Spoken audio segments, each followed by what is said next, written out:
أبا الأنبياء عليك الصلاة وعليك السلام أبا الأنبياء وقفت أصلي أمام المقام وفي مقلتي السنا والسلام أبا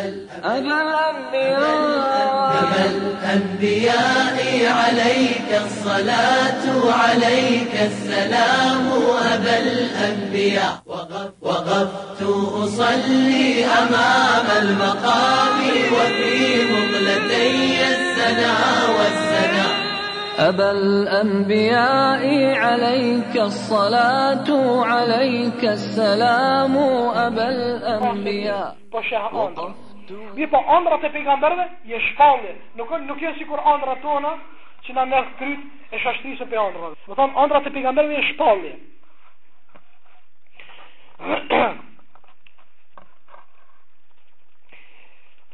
Pejgamberi sallallahu alajhi wasallam kur filloi domethën shpalljen ose kur vazhdon të shpallja, ishte viti i tretë i pejgamberllëkut, se domethën 40 vjet ishte kur era shpallja. 13 vjet jetoj në Mekë, u bën 53. 10 vjet jetoj në Medinë, 63 edhe vdes. Në vitin e tretë pejgamberllëkut i ndodhi fatkeqësia, i ndodhi pikëllimi më i madh, saqë edhe e quajti vitin e pikëllimit atë vit kur i vdes agja i tij që e kishte marrë me u kujdes për djalin e vllau. Nuk u mërzit ai pse i vdes agja, po u mërzit pse vdes qafir. Nuk besoj, sepse ai e ndihmon të islamin, edhe ndihmon të nipin e vetë, po se pranon të islamin. Ajo nuk mjafton. Apo kupton? Pejgamberi sallallahu alajhi wasallam për atë shkak u mërzit që i vdes agja qafir, jo pse vdes, domethënë nga vdekja që Allah ja cakton. Edhe në atë kohë, në atë vit i vdes edhe gruaja e tij, Khatija radhiyallahu ta'ala anha, shtylla e fortë, krahu i fortë.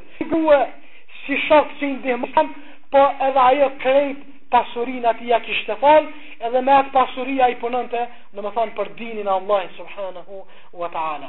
Kështu që pejgamberi sallallahu alaihi wasallam nuk mbeti pejgamber veç për popullin, po mbeti edhe kujdestar për jetimat e tij. Sa e sprovoi pra Allahu te baraka wa ta'ala. Pejgamberi sallallahu alaihi wasallam krahas të sprovave çka nuk mbeti veç me thirr njerëzit në islam, po vjen te momenti erdh koha pra që dhe me luftu me njerëzit të cilët ata ju kërcënuan pejgamberit alayhis salam. Pejgamberi sallallahu alaihi wasallam kur nuk i ka kërcënuar njerëzit. Krejt të qafirat që sot mundohen me ja përly personalitetin e pejgamberit sallallahu alaihi wasallam, ajo është e pavërtet. Do thon, ajo nuk është e vërtet se pejgamberi alayhis salatu wassalam i ka kërcënuar njerëzit. Ju ka thënë se komi ju mbyt. Logaritme o kon njëherë të qabja duke u fal, ka ardh njeri, ka shku të kasapi, ka marrë zorë të devës, edhe kur kon sejdë ja ka përzije, do më thonë ja ka sjell rrot qafës, edhe ka desht me plas me zorë të devës pejgamberi sallallahu alaihi wasallam, dhe kur nuk i ka bati njeri. E kemi rastin tjetër, pejgamberi sallallahu alaihi wasallam ka pas kojshi jahudin, për çdo ditë ja ka hudh bërllogun para derës. Një ditë për ditësh nuk e sheh bërllogun. Edhe shkon te dera e tij cakat, edhe pyet ku është i zoti i shtëpisë. Thonë është smut. Thot vetë apo më ardh me pa. Thot hajde, hinë she, thot morë këshi, më të s'kum pa. Ka kohë që s'kum pa. Thot o Muhammed, po pse e ka që mirë? Unë pyet pa kombinate, ja hata dej që thonë këta. Ti e denune me qëllim kum desh ti me të ngacmue edhe të kum qitë bërlog. Ti prap i sjell shumë mu. Thot kështu është Islami, jo Muhamedi, kështu është Islami. Edhe pranon Islamin jahudia. Do thot sprova të shumta, saqë vetëm Allahu te baraka wa taala i ka sprovuar pejgamberët. Edhe sprova tjetër kur njerëzit ja kanë akuzuar ose i kanë gjitë iftire, i kanë gjitë fjalë edhe grusë pejgamberi sallallahu alaihi wasallam se ka bërë zina me dikon tjetër e kështu me radhë. Është prova tjetër që pejgamberi sallallahu alaihi wasallam një grua jahudike i ka sjell ushqimin të helmuar dhe kur është ofru momenti për me ndru jetë, pejgamberi sallallahu alaihi wasallam i ka thënë gruas së tij, Aisha radhiyallahu ta'ala anha, ka thënë: "Oj Aisha, vallahi, se na ushim të rëndomt me hangër, ka njëherë kemi një lloj goksimi, një lloj kiseline që e quajnë kjo medicina bashkohore." Atëherë thot, po e ndi helmin e ati ushqimit që ma ka përgatit ajo jahudikja. Sa që llogaritët edhe vdekja pejgamberi sallallahu alaihi wasallam, jo vetëm si vdekje, po vdekje edhe si shahid. Më thonë, pejgamberi sallallahu alaihi wasallam gjatë jetës së tij pati sprova shumë të mëdha. Dhe Allahu subhanahu wa taala, vëllezër të dashur, i sprovon dine, i sprovon vetëm ata që i don. Vallahi, ato që nuk e don Allahi, s'ka pse me sprovu. Ja e pëtona të mirat, edhe ai nuk sheh për të syve të vetë, për të qerpikve të vetë sheh. Në thonë, se pejgamberi sallallahu alaihi wasallam kur u kanë smut para se me vdek, i ka thonë djalit të Agjës vet, Ibn Abbas radhiyallahu ta'ala anhu, ka thonë: "Ja Ibn Abbas", ka thonë, "Wallahi, unë aq smundje kam sa që dy vetë që kanë smundje, veç unë vetëm e kam atë smundje." E thot Ibn Abbas radhiyallahu ta'ala anhu, thot: "O i dërguari i Allahut", thot, "po thot veç edhe shpërblim kisa dy vetë." Dhe thot pejgamberi sallallahu alaihi wasallam vazhdim, thot: "Allahu i sprovon rob të vet." Do të thonë më së shumti pejgamberët edhe me rand, thot, njerëzit pra i sprovon simbas imanit të tyre. Pra kështu Allahu subhanahu wa taala, vëllezër të dashur dhe motra të nderuara, i sprovon rob të vet simbas imanit. Andaj, po ju tregoj edhe mendoj se ju e dini se gjitha sprova tjera janë më të lehta se sa këto që ju kanë ndodhur pejgamberëve. Mirë po, këta këtë pejgamberë çka i kanë përjetu këto sprova, çish i kanë kaluar vetëm me sabër. Sabër, në qoftë se nuk ka njeri, sabër, në qoftë se nuk ka, ai vetëm ka me shkatërru vetën e vet. Edhe do të me bëj sabër, se Allahu te baraka wa taala në Kur'an rreth 250 vende thot në Kur'an: "Falë namazin, falë namazin, falë namazin, falë namazin, falë namazin." 250 vende në Kur'an, ndërsa 2 vende në Kur'an e përmend sabrin para namazit. Subhanallah, çfarë vlerë ka sabri? Në qoftë se njeri s'ka sabër, s'mundet më fal. Në qoftë se s'ka sabër, kur është ftoft 30 e kusur minus grad, ai do të më dalë në çeshme me marr abdes. Do të bëj sabër, me marr abdes, hina të mëra na falën.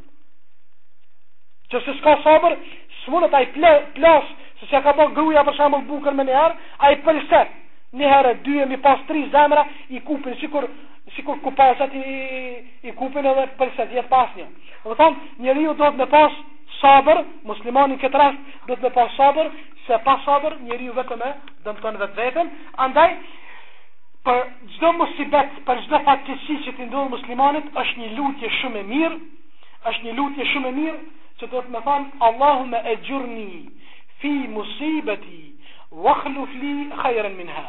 O Allahu im, për këtë fatkeqësi, për këtë musibet që më ka ndodhur, zaventson me një hajër më të madh se kjo. Është shumë lutje e mirë kjo. Kur ka vdek një prej shokëve të pejgamberit sallallahu alaihi wasallam, muslimanëve në atë kohë, një Abu Salama radhiyallahu ta'ala anhu, gruaja e tij ka mbet Ummu Salama radhiyallahu ta'ala anha, edhe ajo shumë e ka desh burrin e vet, saqë o kon e njohur të shokët e pejgamberit alayhis salam, o kon shumë e njohur sa mirë kanë kaluar ata dy. Edhe pejgamberi alayhis salam ju ka dhënë shumë shoku i tij. Edhe kur shkon te familja e tij, thotë bëni sabër. Bëni sabër dhe thoni këtë lutje që i ka mësua: "Allahumma ajurni fi musibati wa akhlif li khayran minha." Thotë bëni sabër se çka Allahu kum ju zamensu me diçka më të mirë. Dhe thot Ummu Salama thash: "Po kush është ai i cili ma zaventson burrin Abu Salama?" Kur Allah subhanahu wa taala ja ka mundsu tash pejgamberit alayhis salam u martu me çat Ummu Salama, thot tek masana e kum pasë vallahi pejgamberi më i mirë se Abu Salama, se ka zgjedhur Allahu pejgamber Abu Salama po Muhammedin. Domethënë për çdo fatkeqësi Allahu subhanahu wa taala vetëm me bë sabër, me bë dua, Allah subhanahu wa taala gjan zgjedhje. Dhe fundit Allah tabaraka wa taala thot në Kur'an: "Wa asa an takrahu shay'an wa huwa khairun lakum, wa asa an tuhibbu shay'an wa huwa sharrun lakum, wallahu ya'lamu wa antum la ta'lamun." Thot Allah subhanahu wa taala: "Wa asa an takrahu shay'an wa huwa khairun lakum." Ka ndonjë sen që ju e urreni, se pëlqeni, pa është më khair për ju.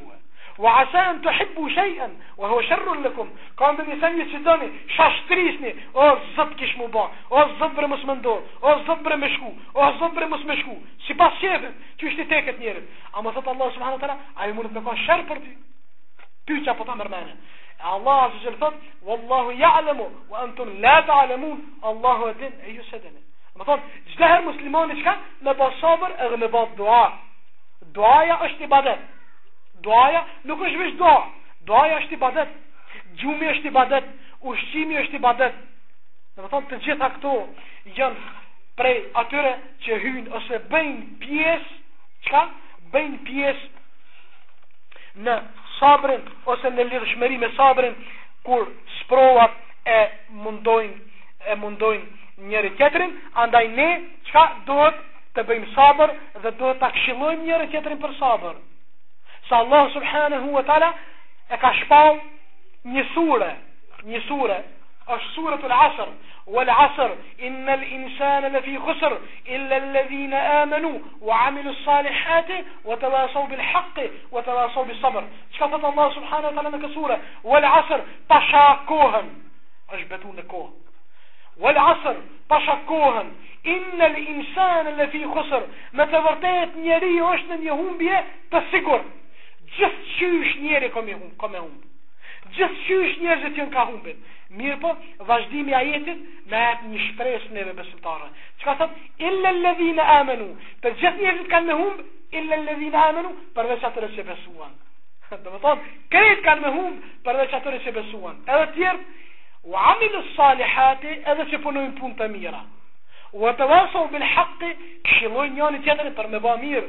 Wa tawasaw bis sabri, dhe këshillojnë njëri tjetrin për me bë sabër. Krejt tjerë kanë me humb. Këto janë do të thonë katër elemente kryesore: imani, vepra e mirë, këshilla për të mirë edhe sabri.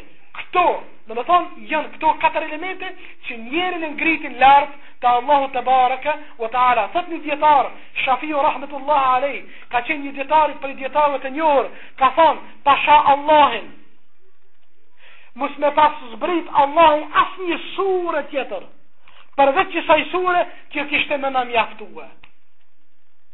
Veçita, se po betohet Allahu në kohën, a njeriu ka ardhur me kohën këtë botë me nejt. Jo me nejt gjithmonë. Masi ka ardhur me kohë, çka do të me bë? Do të me besue. Masi do të me besue, do të me vepru mirë. Masi që vepron vetë mirë, do të me këshillu tjerë për me vepru mirë. Edhe do të me bë sabër vetë, edhe me këshillu tjerë me bë sabër. Se jeta është vetëm e sprova, e lusim Allah subhanahu wa taala që të na lehtësoj jetrat tona, na i lehtësoj vdekjet tona, duke dalë nga kjo botë me iman të plot dhe me shahadet të plot, na lehtësof qëndrimin në varr, na lehtësof ringjallën, na lehtësof ditën e gjykimit, na mbrojt nga zjarri i tij edhe nga falja e tij edhe nga mëshira e tij, xhennetin madhash. Wa aqulu qawli hadha wa astaghfirullaha li wa lakum innahu huwal ghafurur rahim.